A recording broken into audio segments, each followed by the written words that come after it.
Hi everyone, this is Ekta and welcome to Read a Kitab. We are extremely excited for this live session today, and I'm waiting for people to join before we invite our author tonight. And very excited to have you all here, and we're so honored to have Bonnie Garmus with us, and I'm so looking forward to this conversation. We'll just take her live in 2 minutes. I'll just wait for some people to join before we begin, and I'm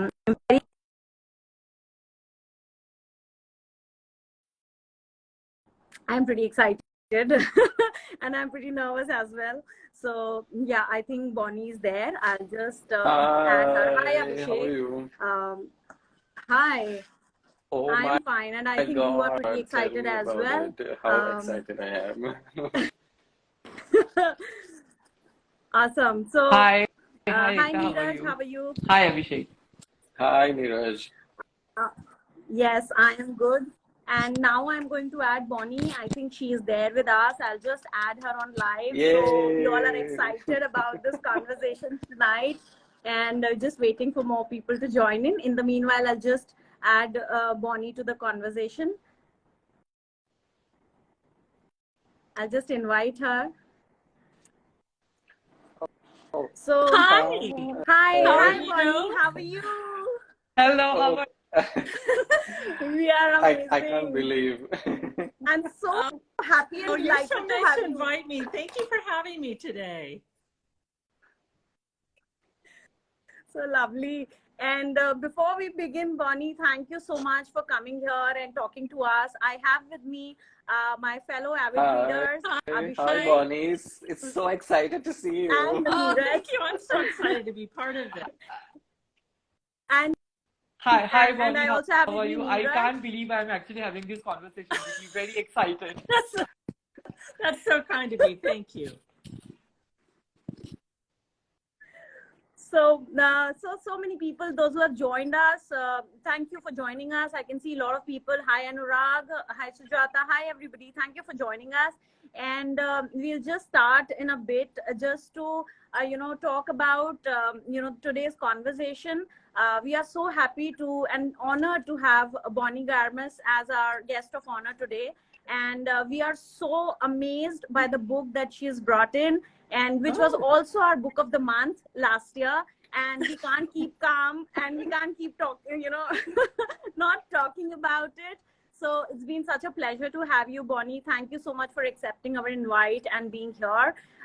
It is such a pleasure. And as a club, we absolutely loved reading your book. And it is such a brilliant read. Apart from being just a brilliant read, I think it is such an important book as well.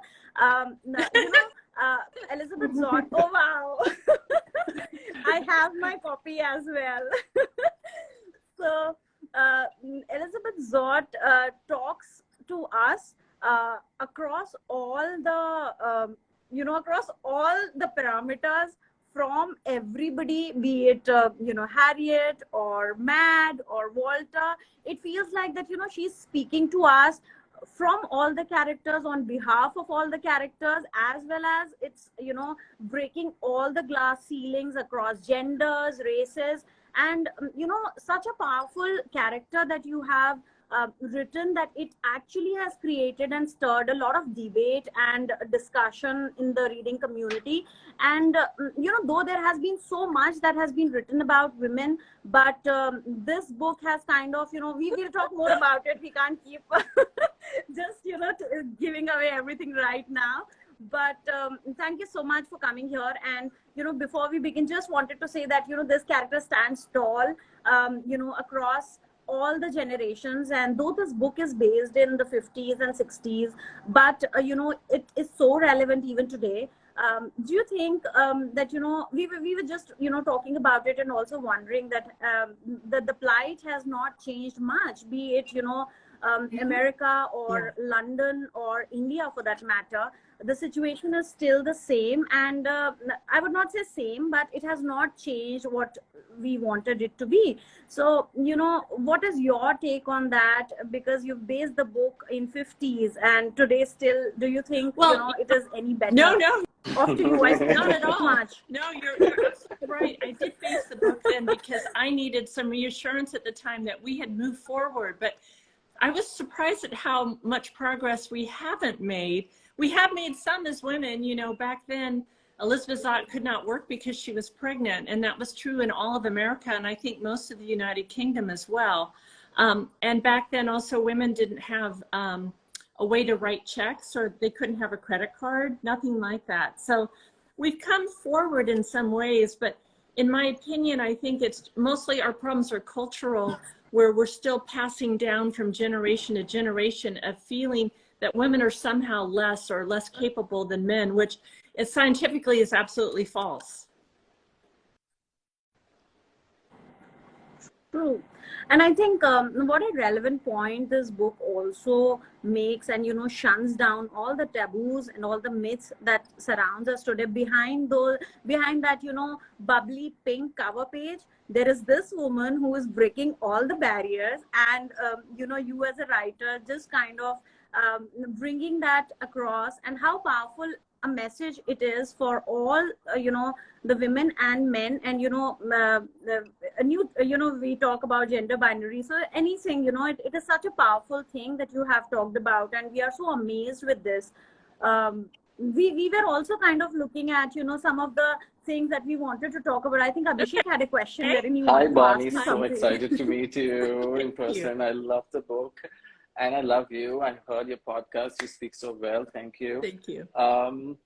I just wanted to, Elizabeth Zott is such a character that she probably takes all these decisions, which is now many women take in the contemporary times, like having a live-in relationship, or not being very pro-marriage, having a child out of wedlock, being an atheist.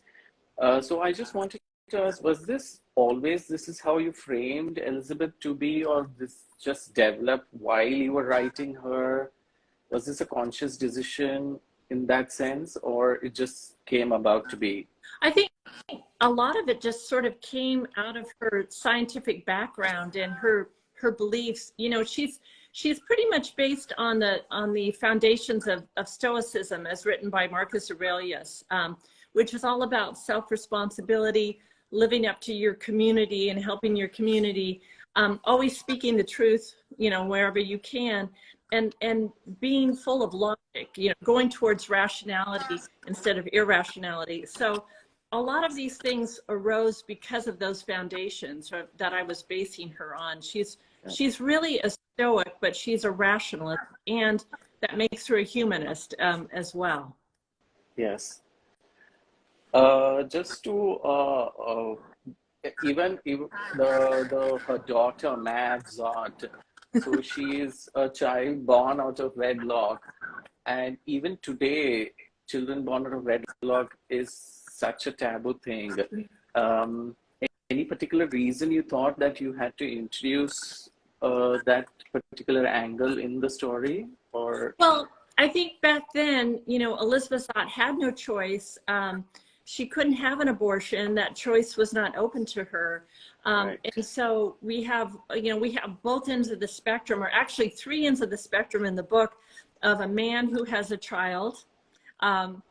Elizabeth has her child. She was not expecting to have a child. And then we have another woman who wanted a child that she could not have. Right. And so all of these choices were decided for all of these people by society, not really by them. And that's really what I was trying to get at. All the ways families are formed, whether against their will or not, and how many times choices are decided by people who aren't even alive anymore, who have made these decisions for us, for better or for worse. True. But yeah, I would argue, a child who is born to a single parent is just as important a child as any other child. So I don't think it's particularly sad if a child is born out of wedlock. I just think it's sad if that child had, if the parent had no choice in what they were planning to do.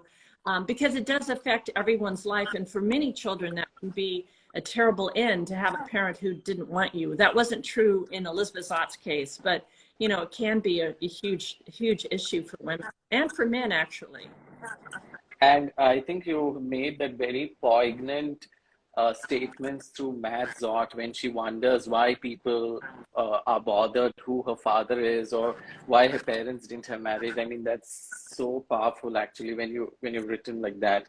So yeah. Thank you. Yeah, I think it's interesting, you know, to look at it from a child's perspective and what they must think and how they're treated in school if they're treated differently because of choices their parents made. You know, they're not being judged on the choices they make in their own life, but again, some sort of historical perspective that they were never involved in. And we tend to do that as humans. You know, we always do that as humans.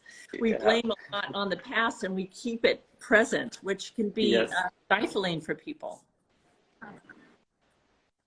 And talking about Bonnie, if I may jump in and ask you this question, there were so many moments in the book while I was reading it that I was absolutely surprised. I was not expecting this to happen. Whether it was the style, you know, it was very light, and immediately there was like almost 100-degree turn of like it became very solemn and somber, and you talk about all of those things. What I wanted to actually ask you about also, like, was there anything in particular that surprised even you, like when you were writing it, or the reactions from the audiences, anything? Yeah, I'll tell you, the big thing that surprised me was the thing that surprises everyone. I mean, I don't really want to give any spoilers away, but I did not intend for one of the characters to die. I just decided that was it, because there was a reason for it, but I didn't know up until that moment that he was going away. And it was really, I think it's really important when you write, if you can't surprise yourself, you're not going to be able to surprise your readers. So that one was my biggest surprise. There were a couple others too. I didn't know that 630 was going to have thoughts. He just started thinking on the page. And first I kind of heard a little bit, and then I thought, you know, actually animals do think. Of course they think. And I'm just applying what I think he thinks. And that's genius. Really genius, and even I am surprised right now. And talking about 630, if quickly I can ask, I mean, some of the observations that 630 makes on other animals also, like, you know, cows do not do the tricks. I mean, they are more, I don't want to give too much away from the book. And I was so surprised by that as well. It's such a simple observation, but such a poignant and such a deep one. Yeah. It is really true that we tend to think that the animals who are intelligent are the ones who will do what we say they should do.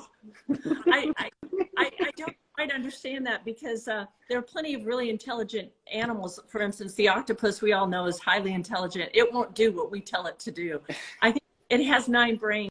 So I always think maybe the octopus should be in charge at this point. But honestly, yeah, it is so funny how we decide what intelligence is. The animal kingdom, the rest of them, they have a different definition from us.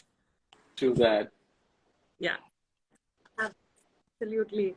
And we also have some comments that I want to read out, though I don't want to give away the surprise or, you know, the spoiler, but some people have written. Sonali has written, "Thank you for not having any romantic relationship between Zott and Mason." And there's another comment which says, 630 Zott is a dude. And also so many comments. So yeah, we'll be taking your questions if we find something interesting. So drop down your questions here. On the same lines, Bonnie wanted to ask you that, you know, the dog's name is so amazing, 630. You call the dog 630, and we also know that you have a dog who's called 99. So, is there something with you know, doesn't it seem like it must be? I have this thing with numbers. Actually, my husband is a mathematician, but I don't even add and subtract well. So, the fact that I use numbers,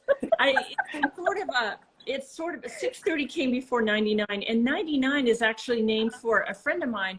I grew up calling a friend 99, and she called me 86 all of our lives.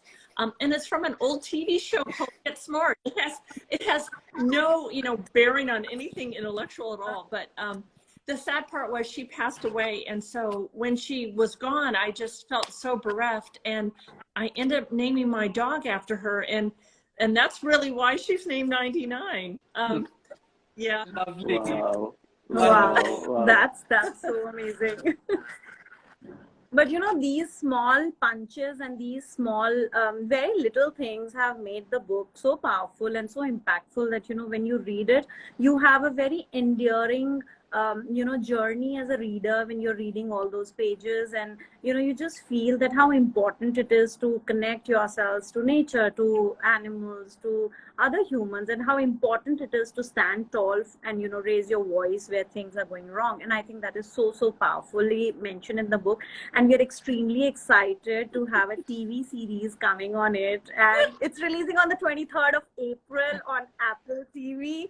And oh my God, I'm so excited. I think I'm going to binge watch it. I think to release it episode by episode. I think they're releasing 2 episodes at a time or something like that. But, I get to see a preview of it tonight, so I'm very excited to see that. Oh, wow. I know. I know. Congratulations. I wasn't a writer on it, so I know they made lots of changes, and that's what they have to do to adapt a book. So it'll be different, but I'm really, really excited to see it, and I really love the people who have worked on it. So I think it'll go really well. I hope it will.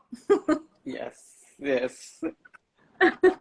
Yeah. And actually, it has always been the case. Book lovers have never kind of found movies, equally good. So we're just keeping our fingers crossed that, and we just thinking, I was just thinking when we, got to know about this, I was just thinking, I don't know how are they going to bring out Elizabeth Zott, because if we really look in the book, though we all know she's beautiful and, she's dressed in a certain way, but that is not the major point in the book. So that is not something that is more talked about. So the book very largely talks about her abilities, her talent, and more than that, what really matters in the real world, rather than those about the beauty, about how she dresses up, how she does her makeup. So that is going to be one of the important things that I'm going to watch out in the Right, TV show. I think Brie Larson is perfectly cast as Elizabeth Zott, because to me, she really comes off as unaware of being so attractive. And for Elizabeth Zott, you'll never see her in the book combing her hair or, checking herself or whatever. She just isn't focused that way. And I think we'll see that from Brie as well. I think, I had to make Elizabeth Zott beautiful in the book. Originally, she was not beautiful, but then I thought she would never, ever be put on television at that time unless she was beautiful. And I also thought she would have even more trouble at work if she was attractive from the men, but also because even today, I just read a study that people in the world think women who are highly attractive are less intelligent. Even today, that is still believed. So I wanted to sort of pile it on Elizabeth Zott. How bad can it be to be beautiful? And now we'll find out when we watch the series, because you can imagine it in your head, but the series is the visualization of it. I'm excited to watch Absolutely. 6:30. I'm excited to watch 6:30 in the series, because of the way you humanize 6:30. It's like now when I look at a dog, when I look at a cat, it's like, oh, probably the cat or the dog is judging me. That's what I keep thinking. Am I talking something stupid? No, I think the same thing, by the way. Honestly, I do. When I look at my dog, and I can just tell she's like, I think you're doing that. It's just, she's very communicative. So that's a good thing, I guess. And you know what? I was also wondering when, Abhishek brought this point and we were reading about 6:30, there is a parallelism that I could draw, when we read Haruki Murakami's book, and especially Kafka on the Shore, wherein, Nakata is talking to the cats and cats are listening and talking. And I was just so overwhelmed by this that, this is such an important thing that, we just tend to forget, or we just take it casually. But this book brought all those memories of reading, those amazing, amazing books. And this also helped because, there's a lesson for the dog also. There's an ongoing vocabulary building exercise that's happening, which is such a Thank you. fantastic Well, you know, idea. after I wrote the book, I was doing some research on animal behaviorists, and there was a very famous dog that knew over 1,000 words. And actually, there are more. But and apparently, there's a dog on TikTok that can read. What? Wow. Lovely. Yeah. That's awesome. Speaking of the writing style also, Bonnie, I wanted to ask, because I have been listening to your podcast also. So you say that you are somewhere between commercial and literary. So could you talk to us about that as well? So it's literary commercial. Yeah, I think, you know, it's sort of funny because commercial novels, sometimes people look down on them, but they're entertaining. And so my book is, and so people like to read them because, you know, we don't want to come home from work and just work more all the time, especially Right. for reading. But I think that there's a really wonderful blend of literary and commercial that can live together in harmony. And that's what I was trying to achieve, honestly, was to make, you know, certainly never ever talk down to my reader, because I think books that do that really bother me. But I think that there's that sweet spot you can try to hit of something that's entertaining, but still carries a literary, you know, a literary structure to it, and development and craft, but then also have some themes that can be quite dark. So the dark with the light, combining those can be difficult. But that's what I was trying to do, all of this in this novel. So there was a lot of rewriting all the time. And that is such a beautiful point that you talked about, that, you know, to have light, you know, with that darkness, and how difficult that is to write. You know, when we look at, you know, pertinent feminist literature, or people wherein, you know, authors have written about feminism, there's always a lot of research, and then, you know, there's so much of plight, there's so much of sorrow, there's so much of pain that, you know, comes out through those books, and, you know, that absolutely breaks your heart. When we were reading Lessons in Chemistry, it broke my heart, to be very honest, many times, but it made me laugh out loud. I literally fell off my chair at so many instances. And you know, people in my family, they were like, what has happened to you? I mean, why are you laughing like this? And I had to take a moment of pause and think that, okay, am I just reading a book about one powerful woman who's kind of taken up this torch, and she's gonna break everything that comes her way, and she's going to, it's like, you know, my way or highway, I'm gonna achieve it. And that was like such a powerful thing.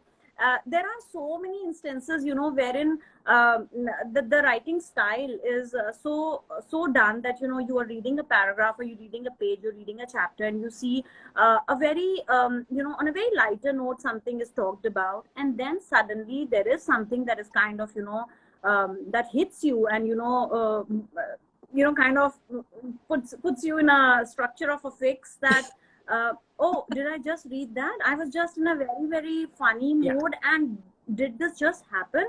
You know, for example, there are so many things that I could quote, but, you know, just for example, wherein you had written about, you know, 7 inches of my pencil versus 7 inches of him. And that is such a powerful thing. And you are just shocked as a, you're just shocked as a reader. Because you're not in that mode. So, you know, your writing style has taken so many curves, elevations, depressions, and so much of it that we cannot call it a breezy or an easy read, or, you know, a commercial read. To be very honest, though it gives you all of those elements. Well, but, you know, when I was writing it, I remember I got some pushback on some of the scenes, not really from my editors, but from other people. And not from my agents either, because I think they all knew what I was trying to do. But, you know, somebody would say, oh, you know, this seems too dark. And I'd say, you know, life is pretty dark. I don't know anyone who hasn't experienced at least one of the things that Elizabeth Zott goes through. But many people, and including many women, have experienced multiple of those things. And so I think it's important to represent it, but also show how you move beyond that, and add humor to your life too, so it doesn't destroy you. She she is resilient, you know, and this is a lesson of resilience really from her. How is she going to live her life? She's decided to live it structured on what she knows is true instead of following society's lead, which I kind of love that idea. I would like to do more of that myself. Sorry. Yeah, go ahead. No, go ahead, go ahead. No, I quickly wanted to ask, I know that it was a conscious decision not to write it from Elizabeth's point of view, because you said that she acts as a catalyst. But, you know, sometimes I felt like, you know, I want to know what is going on in your head. She's such a embodiment of rationality. Yeah. You know, she is, you know, originally when I first wrote it, we didn't hear anything that was going on in her head. And my agent said, I think we need to hear what's going on. I only had a little bit, but not very much. And so I added more of her thinking her own thoughts. And I think that really helped round her out, because I wanted her to be defined by all these other people. And she becomes undefinable, really indefinable, because, you know, everyone has a different reaction to her. It was really fun to write someone like that, by the way, who just is so confident and so certain that she's going to just do what she thinks is right. I mean, the rest of us have to kind of worry about, you know, what other people think, and she just does not. It's very refreshing. I would just like to point out the amazing camaraderie amongst all the women characters that you have in the book, like whether it's Harriet or Miss Frask or her daughter.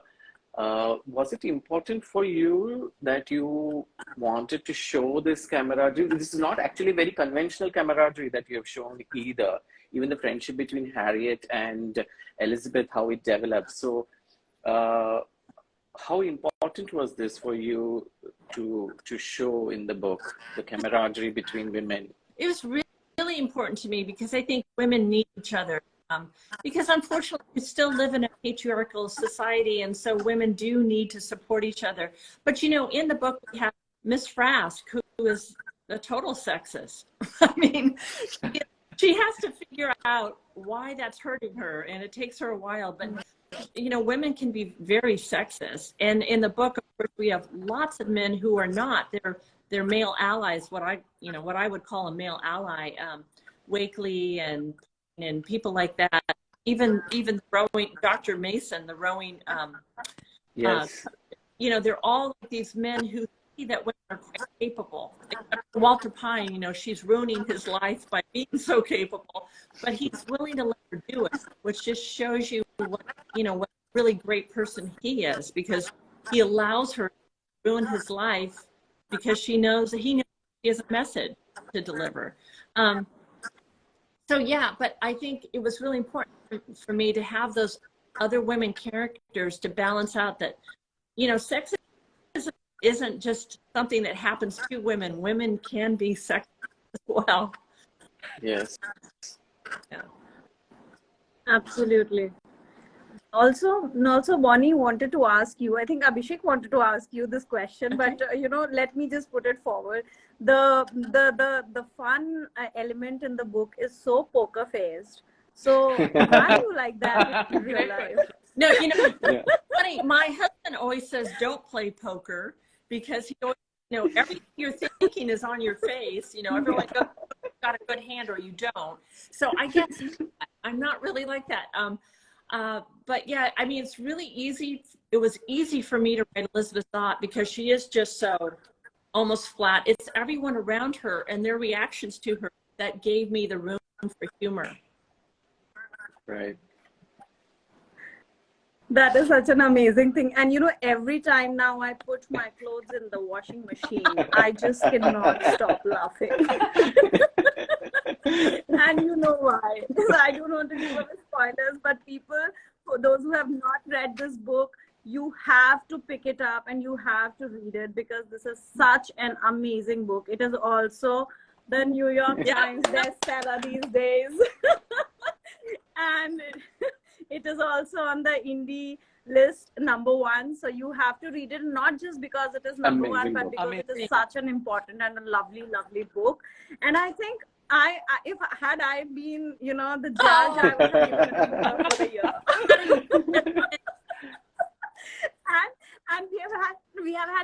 much of discussion on the award ceremonies and this book. And, you know, so I'm very biased towards you, We'll be Bonnie, rooting and this book. for you for all the awards. Oh, That is for sure. great. Absolutely. So Bonnie, just wanted to ask you, you know, another thing about, you know, how do you perceive, you know, other authors, the contemporary authors who are writing, you know, about the similar sort of literature, similar Well, genre? I So any absolutely take on love that? Margaret Atwood. And I mean, the number Wow. one feminist writer in my book, and I love everything that she writes. It's kind of sickening because I don't think I've read anything by her that I haven't really enjoyed. But there are a lot of writers that I love. And I also think, you know, Barbara Kingsolver writes really well, and she often touches on issues like these. And oh, there are just so many. I think also Anya Yanagihara touches on issues that I'm really very passionate. So there are a lot of writers that I just adore, and they're all very different from me, and I can really admire them because they write. I'm mostly interested in the craft of a story and how well it's told, and then I'll fall in love with it. And all of those people write so well. It's just astonishing. And I can see the great circle Yeah. behind in your library. History here. Lots of yeah. Awesome.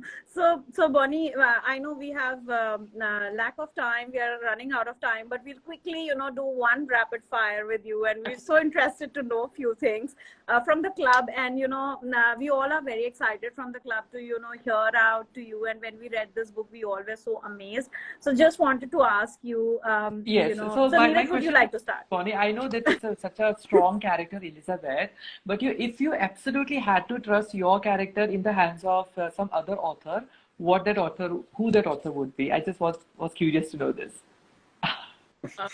That is such a good question. I would Yes. I would go. Can I give you a couple? I would go with Yes. Yeah, please. Yes, please. John Irving, or I would go with Margaret Atwood, or I would probably go with Curtis Sittenfeld. Oh, there's so many that I think write so well, and I think that they just have that kind of liveliness to their writing. But I think they do well with Elizabeth Zott. Oh, wonderful. Wonderful. Wonderful. Thank you so much for that. Yeah. Ekta.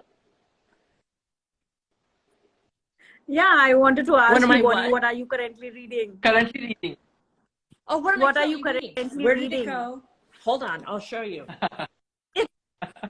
It's nonfiction, but I'm reading a book called The Bookseller's Tale, and a bookseller in Canterbury, wow. and he writes about all these authors that come into the shop, and authors. It's really good. It's all about why we read in the first place. So I'm really enjoying that.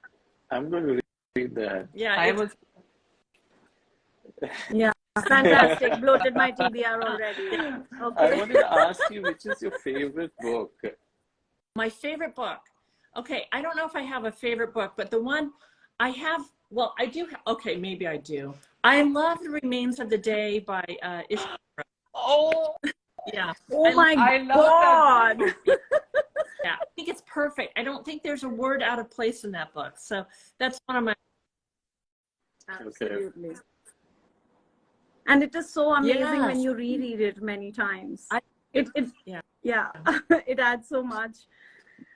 So yeah, final question, Bonnie. Bonnie, we would just want to ask you that, you know, any book recommendation that you would want to give it to the club members or people who are Well, reading I don't in the know club. if anyone remembers this. I hope people remember this book. It came out about 12 years ago. It was called Where'd You Go, Bernadette? Have you heard of it? Yes, there was a movie. Yeah. Also, I guess. Yeah, the movie didn't turn out. Yes. You know, if you want something that's humorous but has serious themes, that is a really great book. And I just met Maria recently, and we hit it off because we both sort of think the same way about things. And I really highly recommend that book. Oh, Oh, thank you. awesome. Awesome. So yeah, thank you so much, Bonnie, for being here with us and talking to us. It was such a lovely experience to talk to you, and it was like such a fascinating moment when you told us yes, and we were so delighted that we are kind of counting days since so many With days you. to be live with you. Just one last thing as a parting thought. Would you like to say something to all the women out there who are not able to raise their voice or For them. stand up on Yeah, on yeah, things I that are think, not you know, right? women who are having trouble standing up or women who are suffering right now, just know that there are a lot of women behind you who support you and stand up for you. If you can speak up a little louder, those women will hear you and they will be there for you. You're not alone. Wow. Wow, Wow. what a Wow. positive thought. Wow. Thank you so Thank much. you. Thank you so much. And I think this is such a great message for the Women's Month as well, that we are celebrating across as international you. months. So thank you so much, Bonnie. Thank you so much for for coming here and being a part of the club. We absolutely love you, Next and we just book. I can't was wait going for the to next book Thank to you. come so out. looking forward to. Thank you. Thank you so Thank you. much. Thank you. Bye. Thank you, Bonnie. Bye-bye. Bye. Thank you. Bye. Namaste. Bye. Bye. So everybody out there, this was Bonnie Garmus with us, and we were reading Lessons in Chemistry. We were also talking about it. So this is the right time. Go out, pick up this book. You got to read it and drop in everything that you have in mind to read a Kitab Club, and we are going to take